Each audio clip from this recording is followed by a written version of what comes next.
Bismillahirrahmanirrahim. Assalamualaikum warahmatullahi wabarakatuh.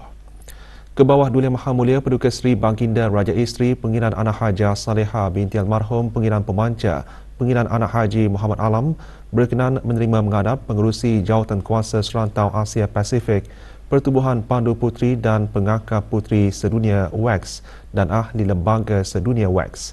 Berangkat sama Paduka Anda ke bawah Duli Maha Mulia Yang Teramat Mulia Paduka Seri Pengiran Anak Puteri Hajah Hafizah Sururul Bolkiah. Majlis menghadap berlangsung petang kemarin di Istana Nurul Iman. Ke bawah Duli Maha Mulia berkenan menerima menghadap Puan Cempaka Imalin Pahimin dan Cik Syarada Segeran. Puan Cempaka Imalin Pahimin dan Cik Syarada Segeran berada di negara ini bagi menghadiri acara antarabangsa Pandu Puteri Negara Brunei Darussalam.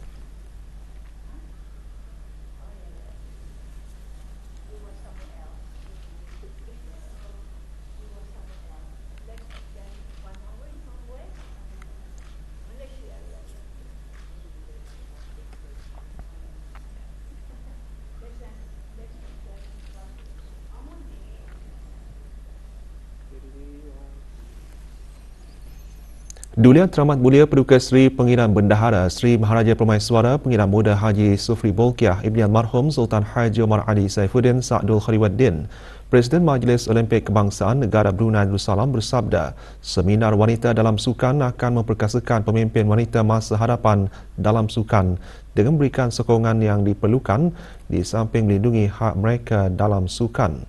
Bersabda pada majlis perasmian seminar tersebut, Duli Yang Teramat Mulia menjelaskan seminar bertujuan mendidik dan meningkatkan kesedaran golongan wanita tentang kepentingan gender balance ecosystem in Brunei Sport. Duli Yang Teramat Mulia juga bersabda menyentuh hasil penyelidikan yang dilakukan oleh perwakilan wanita. Majlis Olimpik Kebangsaan Negara Brunei Darussalam menunjukkan penglibatan wanita sebagai komiti eksekutif dalam persatuan dan persekutuan sukan adalah agak minimal. Berpandukan garis panduan Jawatan Kuasa Olimpik Antarabangsa, sabda Duli Yang Teramat Mulia, wanita hendaklah sekurang-kurangnya memenuhi 30% daripada komiti eksekutif tersebut. Dari segi penyertaan atlet setakat ini, 1,022 atau 34% atlet perempuan direkodkan. Duli Yang Teramat Mulia seterusnya bersabda, Olympic Agenda 2020 di bawah IOC juga menggariskan pelan hala tuju Olympic Movement 2020 dan IOC Gender Equality Review Project berdasarkan credibility, sustainability dan youth. Sejak Olympic Agenda 2020 diadaptasikan, sabda Duli Yang Teramat Mulia lagi, ianya telah memberi impak ke dalam penglibatan wanita dalam sukan secara keseluruhannya. Terdahulu, Pengiran Siti Amal Jariah binti Pengiran Haji Majinin, perwakilan wanita Majlis Olimpik Kebangsaan Brunei Darussalam selaku penasihat Komiti Gender Equity dalam sembah alu-aluan antara lain menyembahkan Komiti GEC menyeru agar kaum wanita perlu mengambil peranan dalam sama-sama memberikan sumbangan pembangunan sukan secara inklusif. Puan Yang Terutama Syekhah Hayat binti Abdul Aziz Al-Khalifah, Pengerusi Jawatan Kuasa Wanita dan Sukan Majlis Olimpik Asia dalam perutusannya menyambut baik inisiatif Komiti Gender Equity tersebut. International community, which is equal opportunities, and of great importance to the International Olympic Committee and the Olympic Council of Asia. Dengan tema Gara Ekosistem Keseimbangan Gender dalam Sukan Brunei, seminar dianjurkan oleh perwakilan wanita Majlis Olimpik Kebangsaan Negara Brunei Darussalam melalui Jawatan Kuasa Equity Gender yang baru ditubuhkan. 50 peserta menghadiri seminar.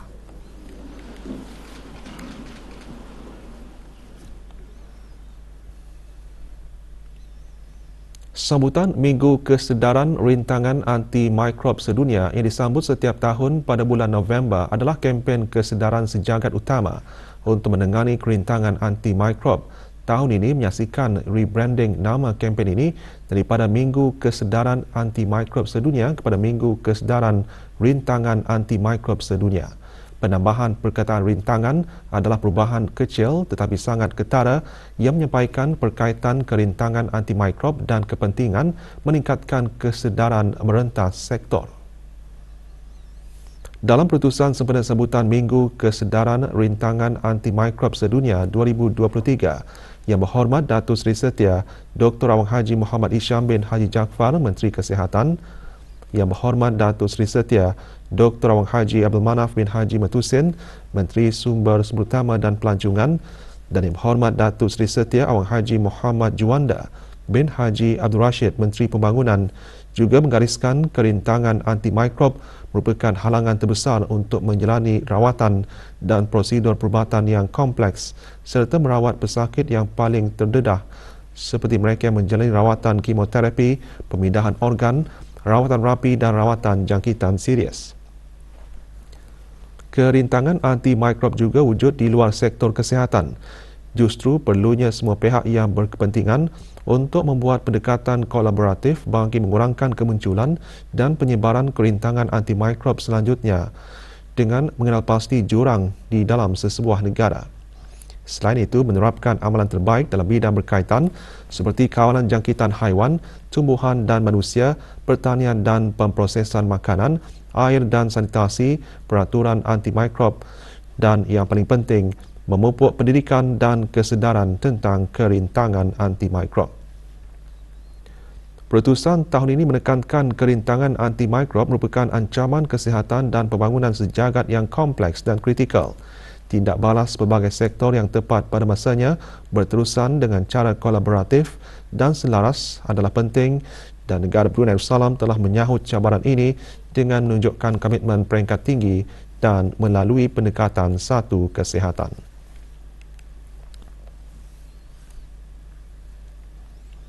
92 pelajar dari Sanah 6 dan 11 Mahat Islam Brunei diraikan pada Majlis Khatam Al-Quran.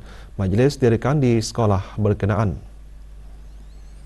Majlis dimulakan dengan bacaan Sayyidul Istighfar dan Surah Al-Fatihah beramai-ramai dipimpin oleh Yang Arif Awang Haji Muhammad Bahrin bin Haji alias Hakim Mahkamah Tinggi Syariah. Majlis diteruskan dengan bacaan surah-surah lazim oleh para peserta khatam diikuti bacaan takhtim, doa khatam dan zikir marhaban.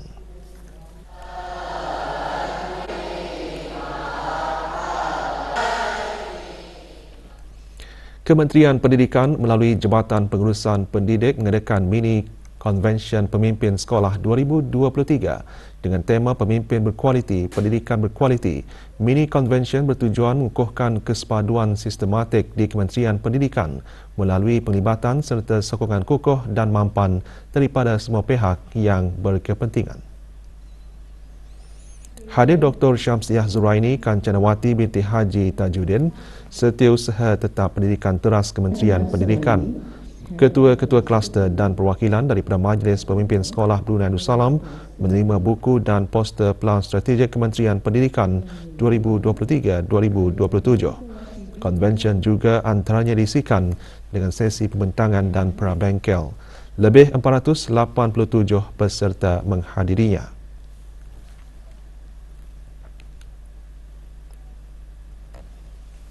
Kementerian Pendidikan mengadakan peringkat akhir pertandingan qiraat zikir dan selawat sekolah rendah dan menengah senegara dan pertandingan dikir Syarafil Anam sekolah rendah senegara.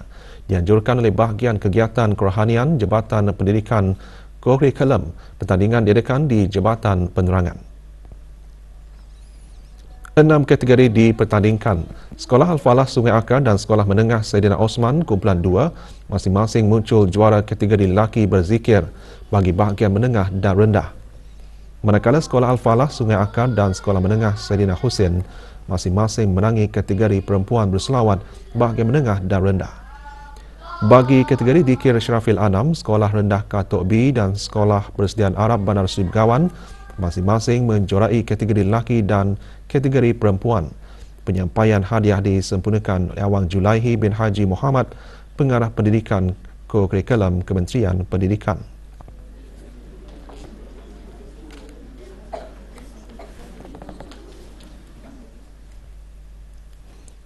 Sebagai usaha memperluaskan lagi skop penyiaran dan mengikut trend teknologi semasa dalam industri penstreaman media, RTB Go akan melancarkan platform aplikasi baharu iaitu aplikasi TV Android untuk penstreaman rancangan-rancangan terbitan di TV pintar.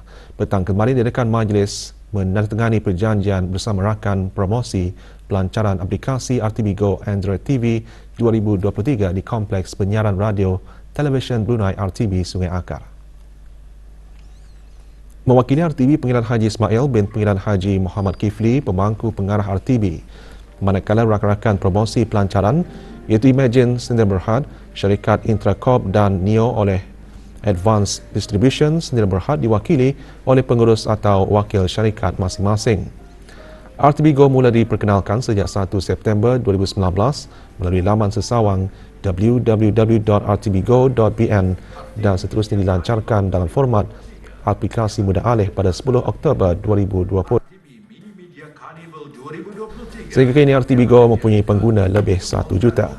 Pada 1 hingga 3 Disember 2020, pelbagai aktiviti turut disediakan. Pelbagai aktiviti menarik disusun sempena RTB Mini Media Carnival yang akan diadakan pada 1 hingga 3 Disember depan. Untuk mengetahuinya, saksikan promo ini. RTB Mini Media Carnival 2023. Radio Televisyen Brunei akan menganjurkan RTB Mini Media Carnival 2023 yang akan diadakan di The Mall Gadong pada 1 hingga 3 Disember 2023 jam 11 pagi hingga 10 malam. Pelbagai aktiviti turut disediakan. Singgahlah di booth RTB Go dan rebutlah peluang untuk memenangi hadiah-hadiah menarik. Datanglah beramai-ramai ke RTB Mini Media Carnival 2023. Jumpa bis kita di sana.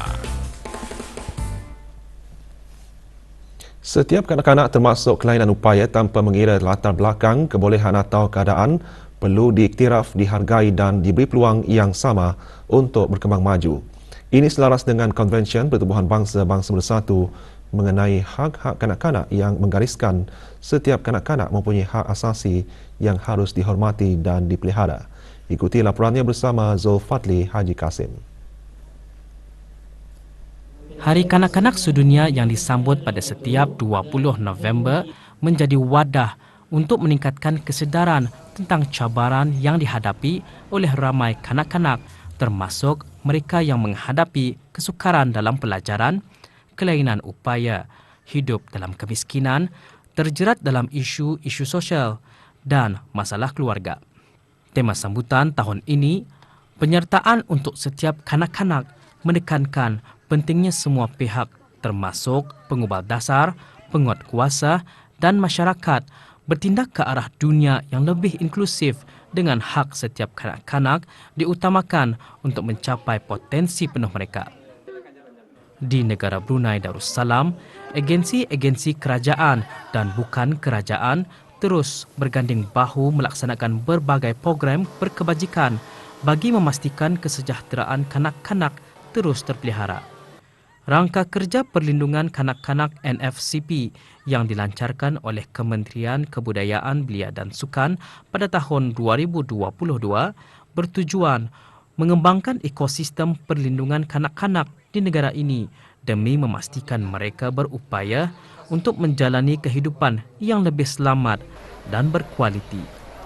Laporan Zulfadli Haji Kasim untuk Berita RTB. Penggunaan internet secara selamat dan mengetahui skam penipuan dalam talian dapat mengelak risiko terjebak kepada penipuan digital. Kaedah mengelak risiko tersebut dikongsikan semasa Digital Warga Emas yang dikendalikan oleh Digital Brunei dengan Pertubuhan Warga Emas. Hadir Jurutera Awang Haji Jailani bin Haji Buntar, Ketua Eksekutif yang Berkuasa Industri Teknologi Info Komunikasi AITI. Digital Brunei merupakan inisiatif AITI memperkasa masyarakat melalui teknologi digital dalam usaha mewujudkan masyarakat yang lebih inklusif selaras dengan Wawasan Brunei 2035.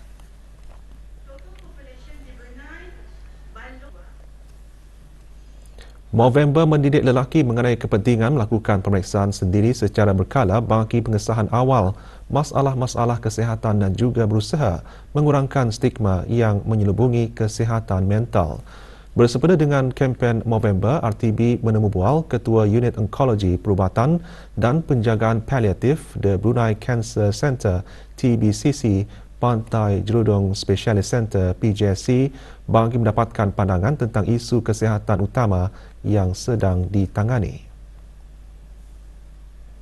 Which is the most common cancer in Brunei, and Movember aims to raise awareness about this disease, encourage early detection through regular checkup. The other thing that male cancer is important as well in terms of testicular cancer, which is relatively rare, but most importantly common in our younger generation, younger male. Movember recognizes as well not just physical but also mental health issues about men as well, and it seeks to reduce the stigma surrounding mental health. Dr. Haji Zul Khairi menasihatkan pentingnya bagi lelaki bersikap proaktif dan bukannya reaktif dalam kesihatan mereka. Adopting a balanced diet, engage in regular physical activity, and managing stress is important in overall health and reducing the risk of chronic disease. So it's important to take care of your mental health by seeking support when needed, managing stress, and being open about your feelings and emotions. Kementerian Hal Ehwal Agama melalui Jabatan Hal Ehwal Syariah mengadakan pemeriksaan terhadap berus cat berjenama Goldliner 850 bagi semua saiz yang dijual di premis-premis perniagaan di negara ini dan seterusnya dihantar untuk dianalisa. Hasil analisa oleh Jabatan Perkhidmatan Saintifik Kementerian Kesihatan telah mendapati bahawa berus tersebut disahkan diperbuat daripada bulu khinzir. Para pengguna beragama Islam di negara ini adalah dinasihatkan untuk tidak membeli dan menggunakan berus tersebut. Pemilik, pengurus, pengusaha, peniaga, pembekal dan pengimport produk dan barang gunaan di negara ini diingatkan agar sentiasa berhati-hati dan lebih peka terhadap produk-produk dan barang gunaan import yang akan dijual kepada orang ramai di pasaraya atau kedai masing-masing dengan memastikan semua produk adalah halal dan suci serta tidak bercampur dengan produk-produk yang tidak halal dan meragukan. Sebarang aduan mengenai penggunaan atau penjualan produk-produk tidak halal dan meragukan, hubungi talian hotline 716-6222 atau mana-mana pejabat bahagian kawalan makanan halal di setiap daerah. Beberapa mukim di daerah Brunei dan Muara akan mengalami gangguan bekalan air atau tekanan air rendah malam ini.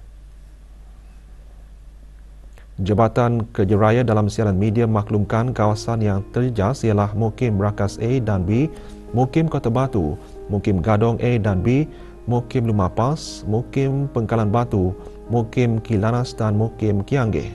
Gangguan disebabkan kerja-kerja penyengkelaan di loji rawatan Bukit Barun dan penggantian inlet pipe utama ke tangki Kiarong bermula pukul 7 malam hingga kerja-kerja selesai.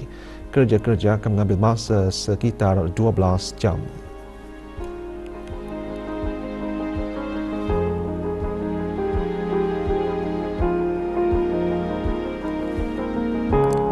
Berikutan gangguan bekalan air tersebut, tangki-tangki biru ditempatkan di beberapa lokasi.